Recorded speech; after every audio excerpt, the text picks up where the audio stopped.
చాగంటి కోటేశ్వరరావు గారు ఉందండి. ఈ ప్రవచనాలు వింటుంటే విపరీతమైన జనం అండి. ఆయనలో ఉన్న శక్తి ఏంటంటారు సార్? నేను వెళ్ళానుగా. వెళ్ళారు. మొన్న కాశీలో అంటే ఆయన అందరికీ లెక్చర్ ఇస్తే నేను ఆయనకి లెక్చర్ ఇచ్చారా? టైటిల్ ఏం పెట్టాను తెలుసా? చాగంటి గారి ముందు కుప్పిగంతుల. మరి అంతే కదండి. ఆయన ఏమో కదిలే సరస్వతి. ఆయన ఒక 7 నిమిషాలు మాట్లాడి ఆయన ముందే చెప్పాను, చాగంటి గారి ముందు కుప్పిగంతులా నేను మాట్లాడేది అంతే కదా. ఆయనకి ఎందుకు అంత జ్ఞానం అంటే ఏంటి? అసలు ఇంతకుముందు అడిగారు క్వశ్చన్, అడిగిన క్వశ్చన్ ఇది వేరు. అసలు ఏంటి ఆ శక్తి, ఎందుకు, ఎలా? అంతేగా. అంతే. వారు ఉద్యోగం చేస్తున్నప్పుడే ఏదో మరిడమ్మ అమ్మవారని పెద్దాపురంలో ఉంటుంది, ఆ గుడికి వెళ్ళారు ఎప్పుడో. అక్కడ స్వామిని శివచైతన్య గారిని విజయవాడ తాడేపల్లిలో ఆవిడ ఆశ్రమం, ఆవిడ మాట్లాడండి అన్నారట. నాకేమొచ్చండి అని మాట్లాడారట. అది చాలా బాగుంది. అల్లా వారికి శ్రీభాష అప్పలాచార్యులు వారు ఒక ప్రేరణ, ఆవిడ ఒక కారణ. అలా అంటే భగవంతుడు అప్రాప్రియేట్ టైం వచ్చినప్పుడు వాటిలో ఉన్నటువంటి దాన్ని బయటికి తీస్తారు. వారి దగ్గర ఎప్పుడో ఉంటుంది ఆ శక్తి. అప్పటి నుంచి అంటే నేను విన్నది, వారు ఇంక రోజు ఆఫీస్ నుంచి రావడం, సంధ్యావందనం చేసుకోవడం, 6 గంటలు చదివేవారట రోజు. ఇంకో విషయం ఏంటంటే, కేవలం చదివేస్తే వస్తుంది అనుకోకండి. మీరు రోజు 6 గంటలు చదివేస్తే చాగంటి కోటేశ్వరరావు 2 hours. నా పేరు, మా ఇంటి పేరు మోగంటి, చాగంటి మోగట్లాగా అయిపోయాము. చాగంటి మోగంటి ఆయన చాకో మీరు. ఎందుకంటే మనం ఏదో పులిని చూసి వాతలు అంటారే అలా అవుతుంది. ఎందుకంటే సరస్వతి అనుగ్రహం లేకపోతే అలా వాక్కు రాదండి. భగవద్ అనుగ్రహం. ఆయనే వినయంగా చెప్తారు కదా, ఏమిటి నేనేదో పోల్చుకుంటున్నాను అలా అనుకోకండి, భగవత్ కృప అని. భగవంతుడి కృప కాబట్టి ఎలా వస్తుంది సార్ వాక్కు? అలా వెనక్కి లాగేసుకుంటే నువ్వేం మాట్లాడు కాబట్టి ఆయనకి తెలుసు. అందుకే ఆ వాక్కు అమ్మవారు అలా పలికిస్తారు. వారి కృషి, వారి తపస్సు, వారి సంధ్యావందనం, వారి అనుష్ఠానం ఇలా ఎన్నో ఉంటాయండి. లేకపోతే అందరికీ ఎందుకు రాదు? ఆ చాగంటి పేరుతో బోల్డ్ మంది ఉంటే వాళ్ళందరికీ వచ్చినాయా? కోటేశ్వరరావులు బోల్డ్ మంది ఉన్నారు. వాళ్ళ అబ్బాయి కూడా ఉండొచ్చు. మరి ఆ అబ్బాయి కూడా ఉన్నారు కదా, వాళ్ళ అమ్మాయి ఉన్నారు. కాబట్టి ముఖే సరస్వతి కటాక్షం ఉందన్న. లేకపోతే ఎంతమంది ఉన్నారు భూమి మీద? వస్తే ఏంటి ఎందుకు? ఒక మాట చెప్తే మీకు అర్థమవుతుంది. సంతానం 3 రకాలు. కారణ జన్మ సంతానం, కర్మ జన్మ సంతానం, కామ జన్మ సంతానం. 3 రకాలు.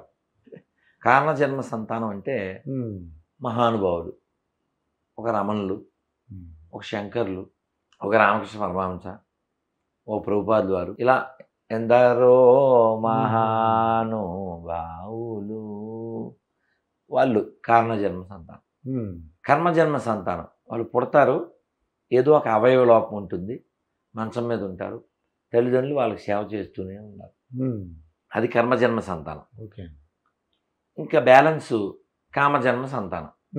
తల్లిదండ్రులు కోరిక వల్ల పుడతారు. ఇందులో టాప్ పోస్ట్ ఏది? కారణ జన్ములు. అందరం కూడా వాస్తవానికి అందరూ కారణ జన్ములే, కానీ నువ్వు కారణం తెలుసుకోకుండా జీవించేస్తారు కాబట్టి వేరే లిస్టులో పోతారు. అది ఇక గరికపాటి నరసింహరావు గారు చూద్దామండి. ఆయన ఒక విద్వత్తు. మీరు ఏమన్నారంటే ఆయన గురించి ఒక విషయం కూడా చెప్పారు. అది ఆయన అన్న గొప్పతనం అంటే ఈయన ఉన్న గొప్పతనం ఏంటో తెలుసుకుందాం. ధారణ అవధానం చేశారు కదండి, వాళ్ళ అవధాని కదా. అంటే చాలా మంది అవధానంలో ఉన్నారు కదా, ఈయనకి ఎంత పేరు ఎందుకు వచ్చిందని మీకు అర్థమయ్యేలా చెప్పాలంటే, కాఫీ టీలు తాగుతారా? తాగుతానండి. నేను తాగను కాబట్టి మాకు తెలదు. కానీ కాఫీ అబ్బా అసలు వీడి కలిపితే ఉంటుంది అంటారు ఎవరో. అవును, రోజు కాఫీ తాగినా సరే ఫలానా వాళ్ళు కాఫీ కలిపితే మీకు అసలు కిక్ వచ్చేది, మిగిలిన ఏదో తాగాలని తాగుతారు. అవును కదా. అంతే అంతే. ఆ ఫలానా ఎవరో ఉంటారా, వాడికి ఆ పాలు ఎలా కలపాలో వాడు తెలుస్తుంది. అదేదో వీడియో చూశానండి, ఆ గిన్నె పట్టుకున్నాడు, ఇసుకలో పెట్టాడు, ఇసుకలో కొండ లాంటిది ఒకటి ఉంది మట్టిది, అవన్నీ ఇసుకలో వేపాడు సార్. దాన్ని వేడి చేశాడు ఇసుకలో, వేడి ఇసుకలో ఆ చిన్న చిన్న కొండలు ఉన్నాయి, దాన్ని వేడి చేసి అవి వేడి ఎక్కిపోయినాయి. దాన్ని పటకారత పట్టుకుని దాంట్లో పాలు కాఫీ పొడి వేసాడు, అది బుజబుజా అలా పొంగిపోయింది సార్. దాన్ని మళ్ళీ ఓ దాంట్లో పోసాడు, వేడి వేడిగా ఇచ్చాడు. అంటే వేడి దానికి ఎక్కడి నుంచి వచ్చిందంటే కొండ వేడెక్కింది ఇసుకలో పడి. ఆ వేడి కొండలో పాలు పందార ఇది వేసాడు, వేస్తే కాఫీ తయారైంది. ఇంకో రకం ఏదో చూశాను, ఇలా తిప్పి అది పొంగడం మళ్ళీ వేడి, ఓ రకరకాలు. అంటే దానికి టేస్ట్ రావడం కోసం రకరకాల విన్యాసాలు, రకరకాల పద్ధతులు. కాఫీకి ఎంత సినిమా ఉంటే వ్యక్తిలో ఉండదు ఏంటండి? వ్యక్తిలో ఉండదా? అన్ని కాఫీలే. మీరు పలానా కాఫీ ఎందుకన్నారు? మీకు ఎందుకు నచ్చింది? అలాగా అవధానం చాలామంది చేసిన ఒక్కొక్కరికి ఒక్కో విద్వత్తు, ధారణ శక్తి, వాళ్ళ కఠోర శ్రమ కూడా ఉండవచ్చు మరి. లేదా వాళ్ళ అమ్మగారికి మాట ఇచ్చారట, 1000 పద్యాలు చాలా తక్కువ టైంలో నేర్చేసుకుని చెప్పేశారట. 1000, 5, 10 కదా, ఆయనే చెప్పారు. 1000 పద్యాలు. ఇప్పుడు మనం అనుకోండి 1, 2 చెప్పి, నేనైతే 1, 4 చెప్పి సరిపోయి వాళ్ళకి సరిపెట్టుకోమ్మా అని చెప్తాం. ఇంక 1000 అయ్యే లోపల మనం సమాధి అయిపోతాం కదా సార్. అవును. అని చాలా తక్కువ టైంలో చేశాను. అలా ఏమండి ఏమంటే ఇంగ్లీష్లో మాట ఏంటి? No pain no gain. No pain no gain. అంతే. స్వామి, ఇప్పుడు పద్మవిభూషణ్, పద్మభూషణ్, పద్మశ్రీ అనే అవార్డ్స్ ఉన్నాయండి. అవి అంటే గరికపాటి నరసింహరావు గారికి వచ్చింది పద్మశ్రీ వచ్చింది. చాగంటి కోటేశ్వరరావు గారి యొక్క అభిమానులందరూ కూడా బాధపడుతున్నారండి. అంటే ఏం లేదే, అంటే ఆయనకి ఇచ్చినందుకు కాదండి, ఈయన కూడా వస్తే బాగుంటుంది కదా. మన చిరంజీవి గారికి ఇచ్చారు పద్మ విభూషణ్ అని, అలాగే వెంకయ్య నాయుడు గారికి వీళ్ళందరూ ఇచ్చారు. అయ్యో, మా చాగంటి కోటేశ్వరరావు గారికి ఇస్తే బాగుంటుంది అనిపించింది అండి వాడికి. హరికథలు మీకు సచ్చిదానంద శాస్త్రి గారు కూడా ఇచ్చారు. కలిసాంగా వారు ఓ 10,000 దక్షిణ కూడా ఇచ్చి దండం పెట్టుకున్నాం ఆ సందర్భంలోనే. ఓకే, ఇవి చాలా చిన్నవి. పద్మశ్రీ, పద్మవిభూషణ్, పద్మభూషణం. నేను ఆ పురస్కారం గొప్పదే కాదని చెప్పను, వారు కోరుకోవట్లేదు. అదే జ్ఞానం ఉన్న వాళ్ళు అంటూ ఏం కోరుకోరు. నేను పద్మవిభూషణ్ వస్తే మొన్న ఆ చందానగర్లో వారి ఇంటికి వెళ్ళినప్పుడు వాళ్ళ అమ్మగారు అక్కడ ఉన్నారు, పెద్ద ఆవిడ. నాకు గుర్తొచ్చి చెప్పాను, మెగాస్టార్ చిరంజీవి గారు అదృష్టవంతుడు. ఎందుకు? పద్మవిభూషణ్ వచ్చినందుకో లేకపోతే పద్మశ్రీ వచ్చినందుకో కాదు, ఆయన తాత వయస్సు 60+ కదా. అవును. ఇంకా వాళ్ళ అమ్మగారు ఉన్నారు. అవును. అందుకు ఆయన అదృష్టవంతుడండి.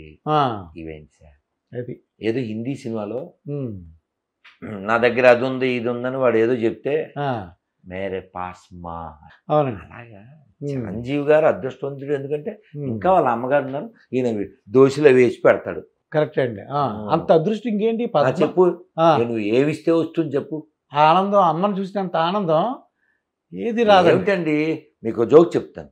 మా గురువు గారు చెప్పారు. ఓకే, బాగుంటది. ఎప్పుడో 10 ఏళ్ల క్రితం చెప్పారు. తల్లి వెళ్ళి కొడుకుని నిద్రలేపుతుందంట. లేనన్నా చాలా లేట్ అయిందని. మీకు వెంటనే పిక్చర్ వస్తుంది, ఇది పూర్తయ్యాక గొల్లు అంటారు చూడండి. మేము అలాగే గొల్లు అన్నాం, పిల్లం కదా అప్పుడు. లేనన్నా చాలా లేట్ అయింది, పొద్దెక్కిపోతుంది అంటే, okay tell me 2 reasons why I have to get up అన్నాడంట. Why means because you are the principal of that school and today is a last day, your retirement day, that's why you have to get up. Gollu అన్నాం. మా గురుగారు అలా ఇంగ్లీష్లో చెప్పారు. మనం ఏమనుకుంటున్నాం sir, first విన్నప్పుడు చిన్నపిల్లలు ఉన్న వాళ్ళ అమ్మ నిద్ర లేపుతుంది అనుకుంటాం. స్కూల్కి వెళ్ళమని అంటుందేమో, నిద్ర లేవాలన్నా స్కూల్కి వెళ్ళాలన్నా అంద కదా. మనం ఏమనుకున్నాం, పిల్లడు అనుకున్నాం. అది కానీ ఈయన ప్రిన్సిపల్ లాస్ట్ డే మళ్ళీ రిటైర్మెంట్. నాకు tell me mum why have to go wake up అని అంటే, because you are principal of that school and you are retirement today, that's why you have to get. అది ఎంత బాగుంది సార్, అది ఎంత హృదయంగా లేదా, ఎంత బాగుండలే. ఢిల్లీకి రాజైనా అమ్మ కొడుకి అంతే అంతే. అలా అది సార్, అది అదృష్టం సార్. అది ఆ తల్లి ఉండటం అనేది ఆనందం. నువ్వు ఏమిస్తే వస్తుంది చెప్పు. అది అందుకని ఈ అవార్డుల కంటే గొప్పవి సార్ అవి.